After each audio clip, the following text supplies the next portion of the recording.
600 ಕೊಳವೆ ಬಾವಿಗಳಿಗೆ ವಿದ್ಯುತ್ ಪರಿಕರಗಳಿಲ್ಲ. ಹೊಳಲ್ಕೆರೆಯಲ್ಲಿ ಮಾಜಿ ಸಚಿವ ಆಂಜನೇಯ ಕಾಲದಲ್ಲಿ ಗಂಗಾ ಕಲ್ಯಾಣ ಯೋಜನೆ ಅಡಿ ಮಂಜೂರಾದ 600 ಕೊಳವೆ ಬಾವಿಗಳಿಗೆ 3 ವರ್ಷವಾದರೂ ವಿದ್ಯುತ್ ಪರಿಕರಗಳು ಸಿಕ್ಕಿಲ್ಲ. ಚಿತ್ರದುರ್ಗ ಜಿಲ್ಲೆ ಹೊಳಲ್ಕೆರೆ ವಿಧಾನಸಭಾ ಕ್ಷೇತ್ರದ ಗಂಗಾ ಕಲ್ಯಾಣ ಯೋಜನೆ ಅಡಿಯಲ್ಲಿ 2017-18 ಇಸ್ವಿಯಲ್ಲಿ ಆಗಿನ ಸಚಿವರಾಗಿರ್ತಕ್ಕಂಥ ಎಚ್ ಆಂಜನೇಯ ಅವರ ಕಾಲದಲ್ಲಿ 600 ಚಿಲ್ಲರೆ ಕೊಳವೆ ಬಾವಿಗಳನ್ನು ಕೊಡಲಿಕ್ಕೆ ಮಂಜೂರಾತಿ ಆದೇಶ ಸಿಕ್ತು. ಅದಾದ ನಂತರ ಈ ಕೊಳವೆ ಬಾವಿ ಮಂಜೂರಾತಿ ಆಗಿದ್ದರೂ ಸಹ 18-19ನೇ ಸಾಲಿನಿಂದ ಕೊರಿತಕ್ಕಂಥ ಯಾವುದೇ ಪ್ರಕ್ರಿಯೆ ನಡೀಲೇ ಇಲ್ಲ.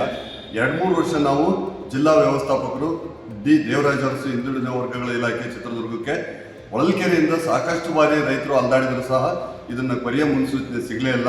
3 ವರ್ಷ ಅಲ್ದಾಡಿದ ನಂತರ 20-21ನೇ ಸಾಲಿನಲ್ಲಿ ರೈತರೆಲ್ಲ ಒಗ್ಗಟ್ಟಾಗಿಬಿಟ್ಟು ಏನು ಮಾಡಿದ್ವಿ ಅಂತಂದರೆ, ಆವಾಗ ಒಂದು ಜಿಲ್ಲಾಧಿಕಾರಿಗಳ ಕಚೇರಿ ಮುಂದೆ ಒಂದು ಉಪವಾಸ ಸತ್ಯಾಗ್ರಹವನ್ನು ನಾವು ನಡೆಸಿದ್ವಿ.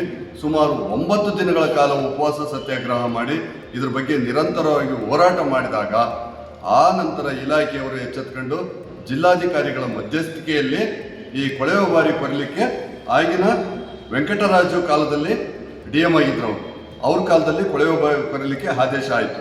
ಅದಾದ ನಂತರ ಕೊಳವೆ ಬಾವಿ ಕೊಡಿದ್ರು. ಅದಾದ ನಂತರ ಸಂಪತ್ ಕುಮಾರ್ ಅವರು ಬಂದರು. ಅದಾದ ನಂತರ ಅವತ್ತಿನಿಂದ ಅದೇನು ಕೊಳವೆ ಬಾವಿ ಕೊರೆದು ವಿದ್ಯುತ್ ಶಕ್ತಿ ಕೊಟ್ಟಿದ್ದೆ 21-22ಕ್ಕೆ ಲಾಸ್ಟು. ಅಲ್ಲಿಂದ ಮತ್ತೆ 2-3 ವರ್ಷ ಆದ್ರೂ ಸಹ ಅವಕ್ಕೆ ಮೋಟ್ರ್ ಆಗಲಿ, ಪಂಪ್ ಆಗಲಿ, ಕೊಳವೆ ಬಾವಿಗೆ ಪೈಪ್ ಆಗಲಿ, ಸ್ಟಾರ್ಟರ್ ಆಗಲಿ ಕೊಡಲಿಕ್ಕೆ ಅವ್ರು ಮನಸ್ಸು ಮಾಡಲೇ ಇಲ್ಲ. ಸುಮಾರು 23ನೇ ಇಸ್ವಿಯಲ್ಲಿ ಸಾಕಷ್ಟು ಬಾರಿ ರೈತರು ಹೋರಾಡಿದ್ರು ಸಹ ಇದಕ್ಕೆ ಯಾವ ಪ್ರಕ್ರಿಯೆ ನಡೀಲೇ ಇಲ್ಲ. ಅದಾದ ನಂತರ ಸಂಪತ್ ಕುಮಾರ್ ಸರ್ ಹೋದರು DM. ಅದಾದ ನಂತರ ರಮೇಶ್ ಕುಮಾರ್ ಮಧುರೆ ಅಂತ ಬಂದರು. ಅವ್ರು ಸ್ವಲ್ಪ ದಿವಸ ಇದ್ದರು. ಅವರು ಸಹ ಯಾವುದೂ ರೀತಿಯ ಒಂದು ವ್ಯವಸ್ಥೆಯನ್ನು ಮಾಡಲೇ ಇಲ್ಲ. ಅದಾದ ನಂತರ ಈಗ 2 ಅಂಬೇಡ್ಕರ್ ಅಭಿವೃದ್ಧಿ ನಿಗಮದ ಅಧಿಕಾರಿಗಳು ಮನಸ್ಸು ಮಾಡಿದರೆ ಪರಿಕರಗಳನ್ನು ಒದಗಿಸಬಹುದು ಎಂದು ಫಲಾನುಭವಿ ನಾಗರಾಜಪ್ಪ ಚಿತ್ರದುರ್ಗದಲ್ಲಿ ಇಂದು ತಿಳಿಸಿದ್ದಾರೆ. 5 ಬಾರಿ ಅಧಿಕಾರಿಗಳು ಬದಲಾದರೂ ಪರಿಕರಗಳು ಮಾತ್ರ ದೊರೆತಿಲ್ಲ ಎಂದು ಅವರು ಬೇಸರ ವ್ಯಕ್ತಪಡಿಸಿದ್ದಾರೆ.